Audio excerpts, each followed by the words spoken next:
"He's not on the list," my brother told security, "at the family reunion I paid for with $600 every month and a $2,800 deposit." My mom smiled. "You really thought this was for you?" I didn't argue. I just walked away. By 7:20 a.m., the venue manager slid the final invoice back with a red stamp across the front. The platter sat in a canvas bag on the passenger seat. Cream ceramic, oval, with a hand-painted blue rim Grandma Lucille brushed on herself in 1974. She gave it to me 3 years ago with one sentence: "You are the one who keeps the table together." I had been carrying it to every family event since. 11 months of payments. $600 pulled from each check, before rent, before groceries, before the electric bill. $2,800 for the deposit because my older brother Spencer said his credit was still rebuilding. I parked in the third row at Lakewood Gardens and walked toward the entrance with the bag over my shoulder. Mid-September Saturday. 4:15 p.m. The lot was half full, and I recognized most of the cars. Cousin Dina's minivan with the dented rear bumper. Uncle Harold's pickup with the boat hitch he never uses. Spencer's silver sedan, parked in the first row, closer to the entrance than anyone else. I could hear bass through the double doors. Deep, rhythmic. The kind that comes from a speaker system, not a phone plugged into a Bluetooth dock.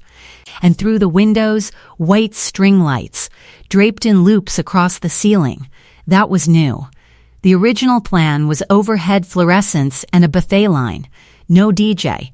No decorations beyond what I ordered through the venue's basic package 11 months ago, when I signed the contract, put down the deposit, and set up the payment schedule under my name. I adjusted the canvas bag on my shoulder. The ceramic shifted inside it. I had packed a dish towel between the bowl and the fabric so nothing would scratch during the drive. Pasta salad was in a cooler in the trunk. I planned to plate it at the buffet table, center placement, the way Lucille always arranged it before her arthritis made lifting a serving bowl impossible. I mixed the dressing Thursday night so the flavors would set. The security guard stood at the entrance with a clipboard. Young, mid-20s. Polite in the way people are polite when they have been told something awkward might happen and they are hoping it does not. Name? Hazel. I am the contract holder for the event. He ran his finger down the page, flipped it, ran down again, looked up with the expression of someone who had been told this might happen. "I am sorry, ma'am, you are not on the list." I told him to check again. He did. Carefully, my name was not there. Not on the front page, not on the back, not in any addendum or late edition column. I am the contract holder. My name is on the venue agreement. Call your manager. The guard shifted his weight. He lowered his voice. "Ma'am, the event organizer told me you might come, and he asked me to. He said you have not been well, that you might be confused about the event." I felt the words land. Spencer had told this man I was unstable. That was why the guard looked at me the way he did from the start. Not polite. Careful. The way you are careful around someone you have been warned about. Spencer came through the double doors. He was wearing a blazer I had never seen, charcoal, with a pocket square that matched the string lights. He looked at me, then at the guard, and he did not seem surprised. He seemed ready. "She is not on the list. And before she starts, yes, she paid. That is what she does. She is 31 years old. She buys gauze and toilet paper for a hospital. And she pays for family things because it is the only way anyone remembers she exists. She does not plan. She does not organize. She swipes a card. That is not the same thing." 3 cousins were walking up the path behind me. They stopped. One of them held a foil-covered dish against her hip. Another looked at the ground. The third stared at Spencer and then at me and then back at Spencer, but nobody said a word. They stood in the walkway with the practiced stillness of people who had learned a long time ago that interfering in this family made you the next target. Eunice appeared next to Spencer. My mother, 59 years old, retired cafeteria worker. The woman who used to wake up at 4 a.m. to prep lunch trays for 300 elementary school students and could not be bothered to add my name to a guest list she helped create. She looked at me with a smile that had practice behind it, a rehearsed smile. She knew the moment was coming, and she wanted to look unbothered when it arrived. "You really thought this was for you?" I stood there for 3 seconds. I counted them because counting kept my hands still and my voice locked inside my chest where it could not betray me. I almost said it. I almost told Spencer in front of Eunice and the cousins and the security guard that the contract was in my name and every dollar he spent came from my checking account. But the sentence would have given him a chance to reframe, to perform surprise, to say something like, "We were going to pay you back." So I swallowed it. Then I turned around. I walked across the parking lot at the same pace I arrived. I opened the passenger door, lifted the canvas bag, set it flat on the seat, and buckled the seatbelt across it because the platter was the only thing from that family worth protecting. After Dad left when I was 14, the reunions were the one thing that still felt like a family. Eunice stopped cooking. Spencer stopped calling cousins. If I did not organize it, it did not happen. I should have let it stop 3 years ago. I know that now. But I kept paying, because paying was the only way I knew how to belong, and belonging was the only thing I had not figured out how to stop wanting. I drove home.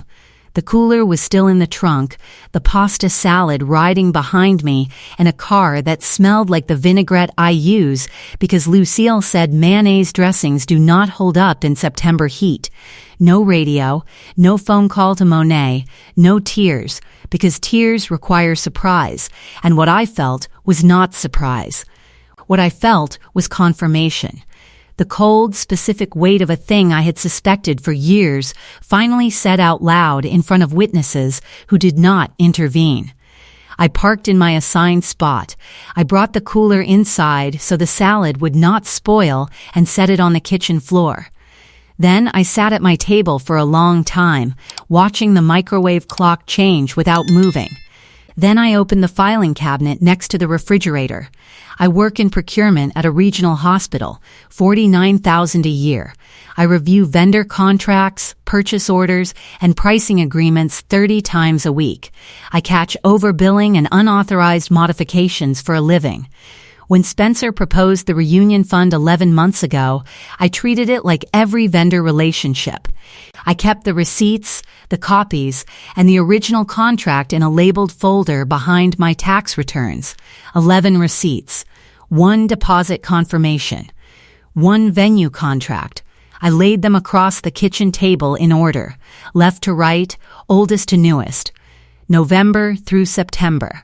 $600, $600, $600. 11 identical transfers to Spencer's checking account, each one annotated in my records with the date and confirmation number. The contract was straightforward. Lakewood Gardens Event Center. Basic package, venue rental, tables for 80, buffet setup, cleanup crew. Total cost, $9,400. Deposit of $2,800 from my checking account. Remaining balance covered by the 11 monthly installments Spencer was supposed to apply to the venue on my behalf because, he said, the venue preferred a single point of contact. My signature was on the last page. Clear, mine. His name appeared nowhere on the document. Not as a signer. Not as an authorized representative. Not as a co-holder. The contract belonged to me the way a lease belongs to the person who signed it, completely, legally, and without ambiguity. Everything in the folder matched what I had paid, but the venue portal showed a total of $12,800. That was more than my contract. Where was the extra coming from? I scrolled down the portal page. Attached to my contract PDF was a second document I had never seen. An addendum. Dated June. 3 months before the event. 3 line items. Premium open bar upgrade, $1,800. Photo booth rental, $600. DJ upgrade from playlist to live performance, $1,000. Total addendum, $3,400. New event total, $12,800. At the bottom of the page, a typed line, authorized by contract holder. Below it, a signature meant to be mine. Whoever made it had studied my real one. The shape was close, but the H leaned the wrong way and the loops ran too wide, the kind of thing only the person who signs that name every day would catch. To a stranger, it would pass. To me, it was a stranger's hand. And below that signature, a co-signature, Eunice's handwriting. I know my mother's handwriting the way I know her voice. She writes slowly, deliberately, and the bottom of her E always curls back on itself like a hook. That curl was on the page. My mother co-signed a forged authorization on my contract. I sat with that for a long time. Not because I was shocked, because I was recalculating. The reunion cost $12,800. Spencer added upgrades I never approved, signed my name to authorize them, and brought Eunice in as co-signer. The premium bar, the photo booth, the live DJ, the string lights, the blazer, the champagne flute I could picture him raising in a toast at an event funded entirely by the sister he told security to turn away. The addendum was dated June, 3 months before the event. Spencer and Eunice had planned the upgrades while I was still sending $600 a month into his account, while I was buying rotini and planning where to set the buffet centerpiece at a table that no longer existed. For 3 months, they knew the event I was paying for had changed into something I was not supposed to see. He did not want me at the reunion because if I walked in and saw a bartender in a vest and a photo booth in the corner, I would have asked one question: who authorized this? And the answer, written in ink on an addendum I had never seen, would have ended the party before the first toast. Spencer did not have a master plan. He was between jobs, and he wanted one night where he looked like the person who put things together instead of the person who needed things paid for. He assumed I would pay quietly to protect the family name. He forgot that I audit contracts for a living, and that the venue had given me portal access the day I signed. The addendum he forged had been sitting in my account, one login away. For 3 months. He did not hide it. He just bet I would never look. I called Monae. She picked up on the second ring. Monae works in procurement at the same hospital, one desk over from mine. We have been reviewing vendor contracts together for 4 years. When I told her what I found, she did not say I am sorry or that is terrible. She said I am coming over. Do not touch anything else until I get there. She was at my door in 20 minutes. She sat at the table across from me, and I slid the addendum toward her without a word. She did not need context. She could see the 11 receipts lined up like a timeline and the forged page sitting separate from the rest. She read it the way we read vendor invoices at work, line by line, total against subtotal, price against what we know the market charges. She pulled a pen from her bag and started circling. She circled the total. She circled the authorization line. She circled the co-signature. The premium bar, $1,800. She pulled up the venue's public pricing page on her phone. Their posted rate for the premium package is $1,200. He overpaid by $600, or padded it and pocketed the difference. She checked the photo booth line against the same page, $600 for a rental that ran $350 in our area. Then she tapped the date at the top of the addendum. June. He added these 3 months before the event. Every payment you made after June went in on top of a fraud you could not see. Not one text asking if it was all right with you, because it was never supposed to be all right with you. It was supposed to be invisible. She set her phone down and looked at the documents, 11 receipts in a row, 1 forged addendum, 1 co-signature in handwriting we both recognized. This is not a reunion budget, Hazel. This is a production. And you were not the audience. You were the sponsor. If you are watching this and something about this story feels familiar, make sure you are subscribed to Karma Unfolded and hit that notification bell so you do not miss what happens next. That sentence changed the shape of the problem. I had been thinking about the parking lot, the clipboard, Spencer's voice, Eunice's smile. But Monae was looking at the numbers, and the numbers told a different story. This was not about a party I was excluded from.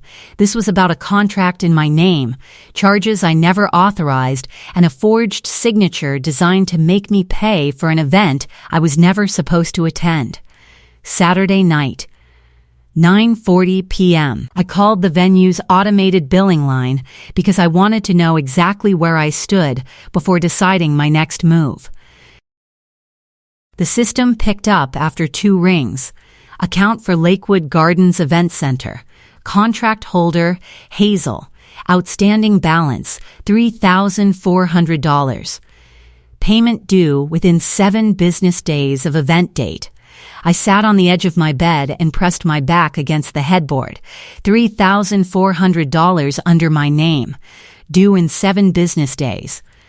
If I did nothing, that balance would go to collections under my credit while Spencer stood at a microphone and toasted a room full of people who watched me get turned away. This was a financial trap. Spencer left the overrun for me to absorb. He blocked me at the entrance so I would discover the charges after the event, after the money was spent and the balance was mine. Walking away was exactly what they planned for. I could not fix this by phone. I needed to sit across from the venue manager with my contract, my receipts, and my ID. The venue opened at 7 a.m. on Sundays for post-event cleanup. I had a 7-day window. I opened the Note app on my phone and wrote 4 lines. What I needed to bring. What I needed Desmond to see. What questions I would ask. What outcome I would accept. In procurement, we call it a dispute resolution checklist. At my kitchen table on a Saturday night, it was a plan to take back a contract that should never have left my hands. 20 minutes later, Monae sent me a link. A cousin had posted reunion photos on a public social media profile. Open album. No privacy settings. I scrolled through them slowly. The premium bar with a bartender in a black vest pouring from bottles I did not recognize. The photo booth with props, oversized sunglasses, feather boas, gold frames. Spencer at the front of the room behind a microphone, champagne flute raised, giving a toast. The live DJ behind him, headphones around his neck. Spencer's blazer matched the string lights. Eunice stood to his left, clapping with her fingers spread wide, the way people clap when they want to be seen clapping. One photo stopped me longer than the rest. The buffet table. Center of the room, the exact spot I had reserved since January for a hand-painted ceramic bowl that had sat at the center of every reunion for 40 years. But the space was gone. In its place, a catered display with tiered stainless trays and silver chafing dishes. Rented equipment from a caterer I never hired and never approved. The center of the table I built for 11 months had been replaced with rented metal and steam.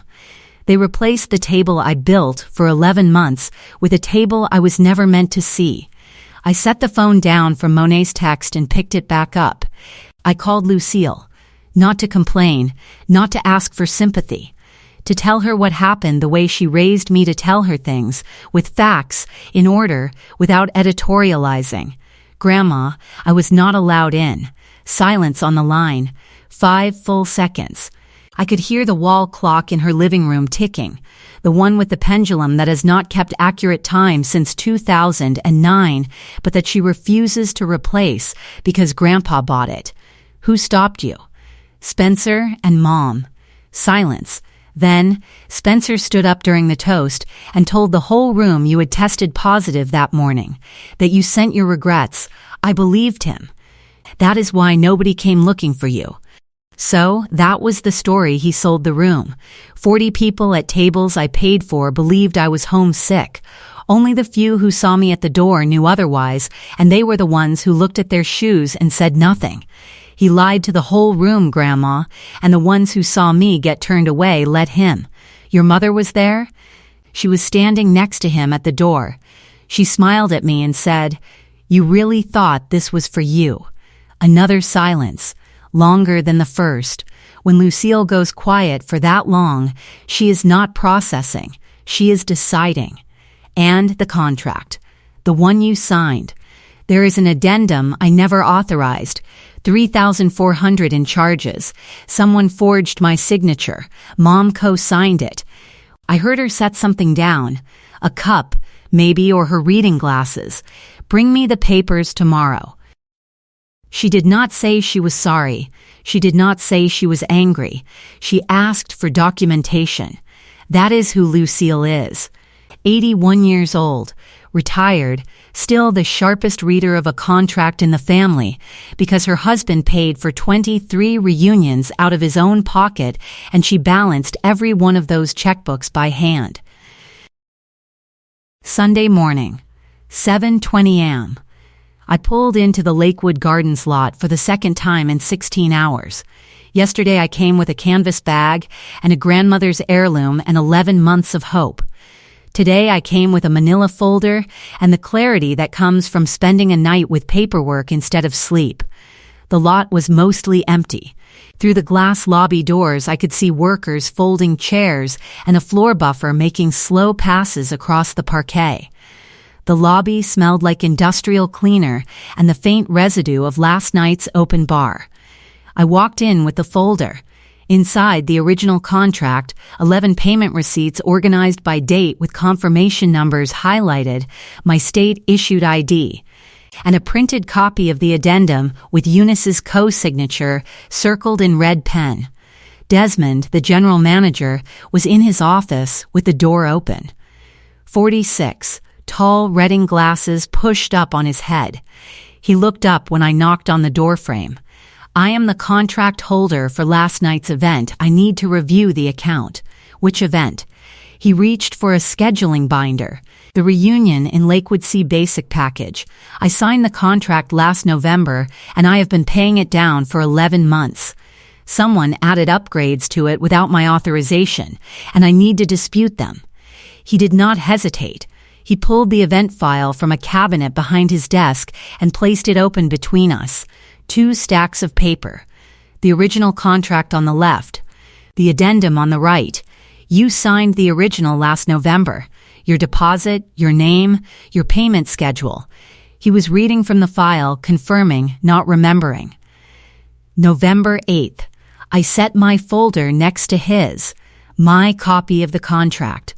My receipts. My ID. Desmond looked at the original contract first, then the addendum. He placed them side by side, brought his reading glasses down, and held a magnifying loupe over each in turn. To him, the two were close enough that he wanted the magnification before he said anything. "This authorization signature does not match yours." "No, it does not." "Who signed this?" "I do not know who forged the authorization, but the co-signature below it is my mother's. Her name is Eunice. She co-signed as family representative." Desmond turned the addendum over, checked the co-signature line. Eunice's name and her unmistakable handwriting, the curled E, the slow, deliberate letters. He looked at my ID again, placed it next to the original contract signature, and then next to the addendum. 3 documents, 2 real signatures, and one that did not belong. He removed his reading glasses and set them on the desk. "I cannot tell you whose signature this is. That is not my job, and I am not qualified to make that call. But I can tell you what I am required to do when a contract holder disputes a modification they say they did not authorize." He opened his computer and typed for about a minute. "I am flagging the addendum as disputed." That freezes the charges. They do not go on your account, and they do not go to collections while the dispute is open. Your original contract stands on its own. That balance is paid in full, and nothing about this dispute touches it. And the charges? 2 people signed that addendum. The authorization above your mother's co-signature is the one you are disputing. Until this is resolved, the venue holds the signers responsible, not you. If your attorney sends a formal dispute letter and you file a report on the signature, we keep it frozen off your account. If nobody contests it, it stays with the signers. He stamped disputed across the addendum copy, printed the status page, and slid both across the desk. The original contract is fulfilled. Your balance is 0. This, he tapped the addendum, is between the venue, the people who signed it, and whatever your attorney decides to do. Then, he picked up the desk phone, dialed a number from the event file. I heard it ring 4 times before someone picked up.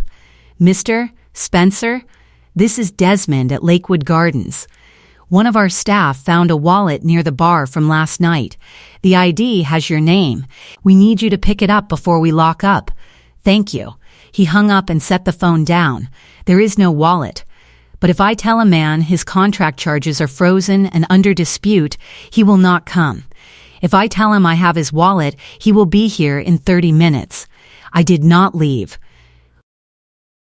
I was the contract holder, and I had the right to be in that room when the addendum was discussed.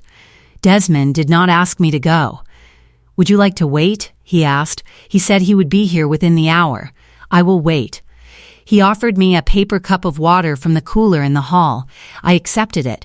I sat in the chair across from his desk with my folder on my lap and the disputed addendum between us, and I waited for Spencer to walk through the door of a venue I paid for. If you have ever funded something and been told you did not belong there, this one is for you. Make sure you are subscribed to Karma Unfolded so you do not miss how this ends. 9:15. Spencer's silver sedan pulled into the lot. I watched through the office window as it parked in the first row. Eunice was in the passenger seat. They sat in the car for about 2 minutes before getting out. Spencer was on his phone. Eunice was holding her purse strap with both hands. They walked through the lobby. Spencer's stride was fast. Eunice trailed him by 3 steps. Spencer pushed the office door open and stopped. He saw me first. Seated, then the desk. Then the addendum sitting face up between Desmond's folders, disputed stamped across it in red. You said you found my wallet. He looked at Desmond, then at the paper, then at me. What is this? The wallet got you through the door, I said. Sit down. Desmond slid the disputed addendum across the desk without standing. Spencer picked it up. He saw the red stamp. He saw Desmond's note. He saw the date.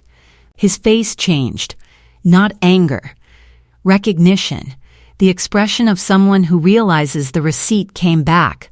This was a family event. She agreed to cover costs. I agreed to $9,400.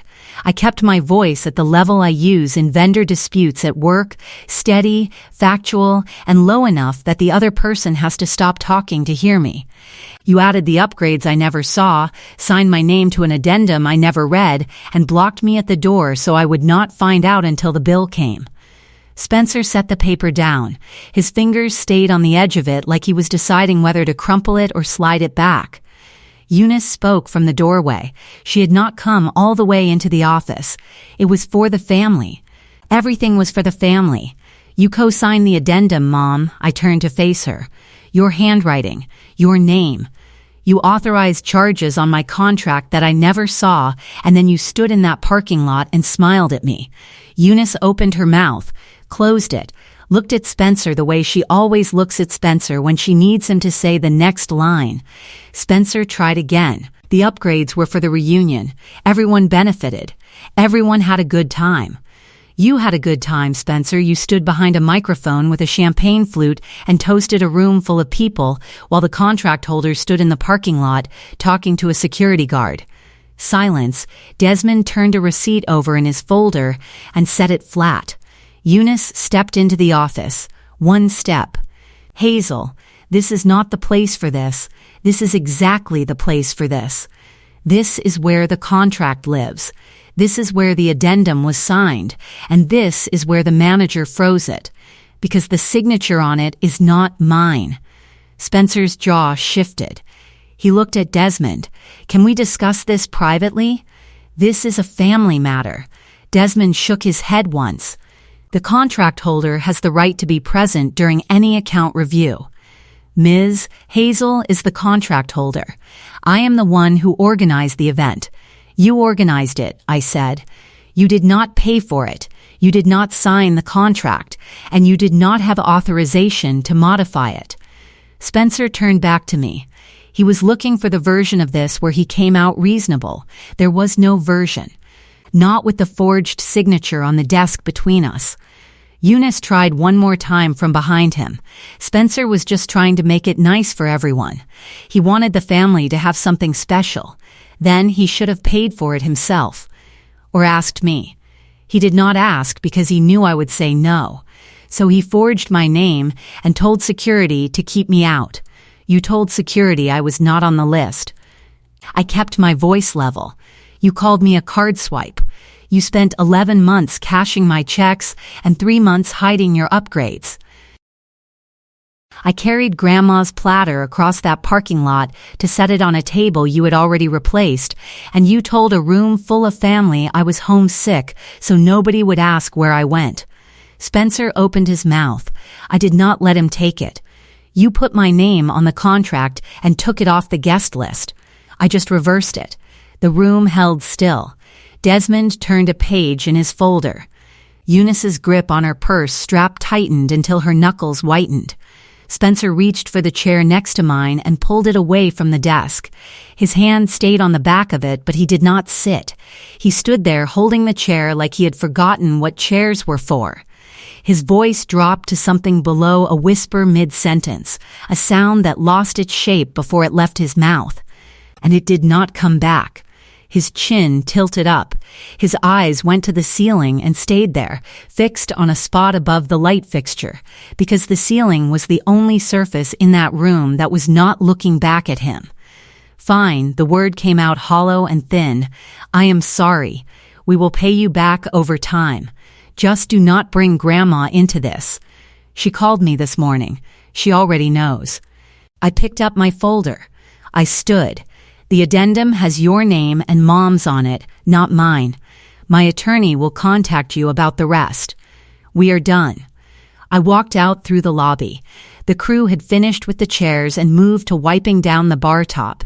The string lights were off. The room looked like what it was, a rented hall on a Sunday morning, stripped of its decorations. Behind me, Spencer was still standing next to the chair he never sat in. Eunice pulled her purse against her chest with both arms. She followed Spencer through the lobby and across the parking lot. Neither spoke. Spencer sat in the driver's seat with both hands on the wheel for a long time before starting the engine. I thanked Desmond on my way out. He nodded once and said he would email a confirmation of the disputed status by end of day. Professional, clean, the way every transaction I have ever handled at the hospital works. A dispute, a review, a resolution, and a receipt. No emotions in the file. Just paper and signatures and the truth that emerges when you place them side by side. Sunday afternoon. I drove to Lucille's house with the receipts, the disputed addendum, and a copy of the original contract. She read every page at her kitchen table with her reading glasses low on her nose. She did not rush. When she finished, she set the last page down and aligned the edges of the stack the way she aligns everything, squared, precise, no corners out of place. She folded her hands. How much did you pay total? $9,400. $600 a month for 11 months plus the deposit, and he added upgrades without telling you, and forged my signature to authorize it. She looked at the addendum one more time. And your mother signed this. Yes, Eunice co-signed a forged document on her daughter's contract. Yes, Grandma, she nodded once. Slowly, then she picked up the phone at 2 o'clock and called Spencer. You used your sister's money for a bar and a photo booth and then you locked her out? I could hear Spencer's voice through the receiver. Small, fast. It was for the family. Grandma, the family does not forge signatures. Spencer. Your grandfather paid for 23 reunions. He never locked anyone out. He never hid a receipt, and he never told someone who carried a dish to the front door that they were not welcome at the table. She told him she would not attend any event he organized. She did not yell. She did not repeat herself. She stated it the way she states everything. Once, clearly with enough weight that repetition would have cheapened it. Tuesday morning. I sat in an attorney's office in a strip mall on Route 9, a small firm that handles contract disputes and small claims and does not charge $400 an hour to tell you what you already know. The attorney read the addendum, read the contract, looked at the signatures side by side. The forged signature is a criminal matter. You should file a police report on that regardless of what we do here. It also strengthens the civil case. And the money? You paid 11 installments of $600 into his personal account so he could pay the venue. He diverted part of it to upgrades you never authorized. That is money you handed him for one purpose and he used for another. We can demand it back, and the forged addendum proves he acted in bad faith the whole time. He drafted a demand letter for $6,600, the 11 payments that had passed through Spencer's account, and named Eunice as a party to the fraud through her co-signature. The letter went out the following Monday, certified mail. Spencer's copy arrived at his apartment. Eunice's arrived at her kitchen table, the same table where she said, "You really thought this was for you?" I filed the forgery report that afternoon. The detective took copies of the addendum, the original contract, and a sample of my real signature. He said forged document cases move slowly, but the paper trail was clean. The venue held the disputed addendum off my account through the whole process. With a forgery report filed and my attorney's dispute letter on record, the venue had no basis to chase me for charges I never signed. The $3,400 stayed attached to the two names on the page, waiting for a resolution none of us expected Spencer to fund. At 30 days, the venue moved to collect the disputed balance from the signers. Spencer had been between jobs since May, when the auto parts distributor he worked for in sales eliminated his position during a regional restructuring. 4 months of applications and 2 interviews that went nowhere. He tried calling Desmond twice to argue the charge was legitimate. Desmond told him the signature was under dispute and a police report was filed, and until that cleared, the venue was not releasing it back to anyone else. Eunice offered to cover it from her retirement savings. Spencer refused, the first time in 4 months he had turned down money from a family member. The notice sat on his kitchen counter next to a stack of auto parts catalogs from a career that had stopped returning his calls. Eunice's copy of the demand letter arrived at her door the same day as Spencer's. She did not fight it. She did not call a lawyer. She knew her name was on the addendum, and her face was in the security guard's statement. There was no version of the facts where she was innocent. She called me once the following Wednesday. Her voice had the careful softness she used whenever she wanted something she had no standing to ask for. "Hazel, it is Mom. I did not think it would go this far. Spencer said you would not notice. I noticed 11 receipts and a forged signature. Mom, you co-signed it. I thought I was helping the family. You signed the paper. You did not help the family. You helped Spencer spend my money and watched him lock me out." She asked if we could talk in person. I told her no. She did not call again. 3 weeks after that Sunday at the venue, I set my kitchen table for 4. Monae brought wine and a side dish she makes every Sunday. 2 co-workers from the hospital came with bread and a story about a scheduling error in radiology that turned into 10 minutes of laughter around a table that cost me nothing to reserve. The platter sat in the center. Pasta salad, the same recipe I make every year, the one Lucille taught me when I was 16 and still believed the reunion was something the whole family built together. The blue dashes along the rim caught the overhead light the way they used to catch sunlight at backyard tables before arthritis and silence, and 11 months of $600 payments turned a family tradition into a line item on a forged contract. Lucille came. She sat at the head of the table. She ate 2 helpings and asked for the recipe even though she already had it. She did not mention Spencer. She did not mention Eunice. She looked at the center of the table, at the ceramic full and warm under the light, surrounded by 4 mismatched plates I bought at a thrift store for $6. "This is how it is supposed to look," she said. Nobody was on a list. Nobody was missing. Nobody was excluded. Every person at that table chose to be there, and every plate was full. If this story reminded you that the person who pays does not have to stay quiet, subscribe to Karma Unfolded and share this with someone who needs to hear it. Thank you for watching.